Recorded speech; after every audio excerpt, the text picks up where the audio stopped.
அன்பார்ந்த ST black மாங்காதோட்டர் உயர்ந்த தாய்மார்களே, இங்கே வருகை தந்திருக்கும் மாண்புமிகு தளபதி திரு எஸ் ராஜேந்திரன், நமது ward councillor, X-MLA, supreme court advocate அவர்கள், நமது வட்டாரத்தில் அனைவரும் அவரிடம் சென்று இந்த ரோடு வசதி வேண்டும் என்று கேட்டபொழுது உடனடியாக கான்ட்ராக்டரை அழைத்து இந்த ரோடுக்கு நம்மளுக்கு ஏற்பாடு செய்து கொடுத்ததற்காக இந்த நேரத்தில் நமது வட்டாரத்தின் சார்பாக மனமார்ந்த நன்றியினை தெரிவித்துக் கொள்கின்றோம். மாண்புமிகு தளபதி திரு எஸ் ராஜேந்திரன் அவர்களை இப்பொழுது ஒரு வார்த்தை பேசும்படி மிக தாழ்வுடன் கேட்கிறோம். என்னத்த பேசும் சொல்லுங்க, என்ன பேசணும்? 100 வருஷமா ரோடு இல்ல சார், யாரும் போடல. என்னது 100 வருஷமா ரோடு யாரும் போடல இல்லைங்களா?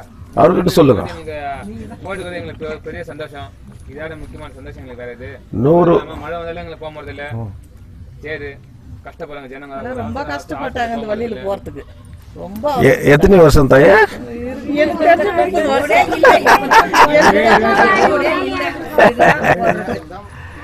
சரி, இதுல இப்ப நீங்க சொல்றேன், இது ஒன்னும் பெரிய சாதனை இல்லை மடி. சாதிக்கவே இல்ல இல்ல, நீங்க இப்படிதான், இது சாதனையே இல்லை. நான் உண்மையை சொல்றேன், சாதனை இல்லை மடி. நான் சாதிக்க வேண்டியது நிறைய இருக்குது, ஆனா என்ன யூஸ் பண்ணிக்கல, நீங்க என்ன உபயோகப்படுத்திக்கல. அதான் உண்மை. நான் சாதிக்க வேண்டியது நிறைய இருக்குது. உன் கையில ஒரு வெட்டுக்கத்தி கொடுக்குறாங்கனாக்கா, நீ எதை வெட்டணும் எது வெட்டக்கூடாது அது உன்னுடைய அறிவு பொத்துது. நான் வெட்டுக்கத்தி கொடுத்து நீ ஒண்ணுமே வெட்டலையே மடி. அதனால எஸ்டி பிளாக் மக்கள் 100 வருஷமும் இந்த ரோடே இல்லை சார். சரி, ரோடு போடுறோம். கான்ட்ராக்டர் சார் எத்தனை ஃபீட்டு? 290 meters. இல்ல, எத்தனை ஃபீட் வரும்? 13 feet. 13 to 14 feet. 14 feet. Okay, 14 feet road. உங்க பிள்ளைங்க எல்லாம் வந்து பைக்கிங் வச்சிருப்பாங்க இல்லையா மேடே? ஆமா, பறக்க சொல்லு அப்படியே. உங்க வீட்டுக்காரர் இருந்தாங்க பறக்க சொல்லு. பறக்க அப்படியே பறக்கணும் இல்ல. இதுதான் தாய்மாருங்க கண்ட்ரோல் பண்ண மாட்டே. வண்டி வாங்கி கொடுக்கணும் பிள்ளைங்க அடம் பிடிக்கும். என் வீட்டுல கூட அதுதான் அடம் பிடிக்கும். ஆனா அது எப்படி பாதுகாக்கணும் ரொம்ப முக்கியம் மாடி. ஒரு அடிபட்சோ இல்ல ஸ்பீடா போறாங்களோ பின்னாடி நம்ம தானே அழுவோம். இதை யோசனை பண்ணி பாருங்க.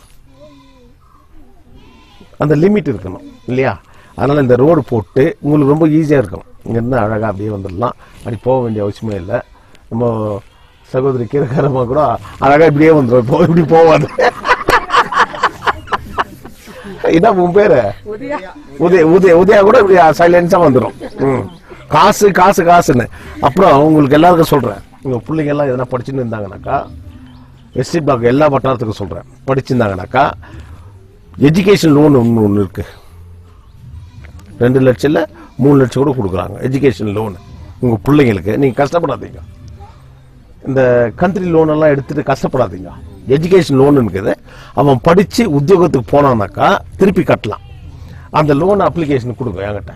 உங்க பேரு, உன் பிள்ளை என்ன படிக்கிறான், டிப்ளமாவா இன்ஜினியரா என்ன படிக்கிறானோ அது என்கிட்ட கொடுங்க தாயே, நான் உங்களுக்கு வாங்கி கொடுக்குறேன். நீங்க கட்ட வேண்டிய அவசியம் இல்லை. அவன் அவன் வேலைக்கு சேர்ந்த பேர் கட்டலாம். இது உங்களுக்கு தெரியுமா? உனக்கு தெரியுமா? உங்களுக்கு தெரியுமா? தெரியாது. இப்ப தெரிஞ்சுக்கிங்கல்ல, நான் வாங்கி கொடுக்குறேன்.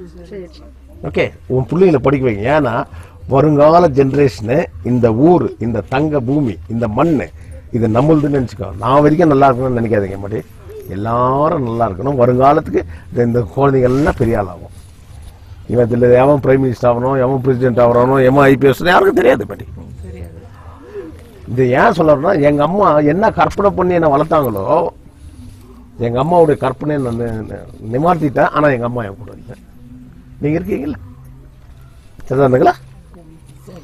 உங்களுக்கு சொல்றேன், உங்க பிள்ளைங்க படிக்கிறதுக்கு யாருக்கிட்டே எந்த புரோக்கர்கிட்டையும் நீங்க போக வேண்டியதில்லை.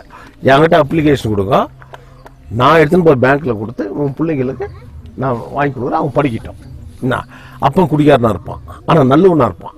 குடிக்கிறதுனால அவன் கெட்டவன் கிடையாது. அம்மா கஷ்டப்படுவா.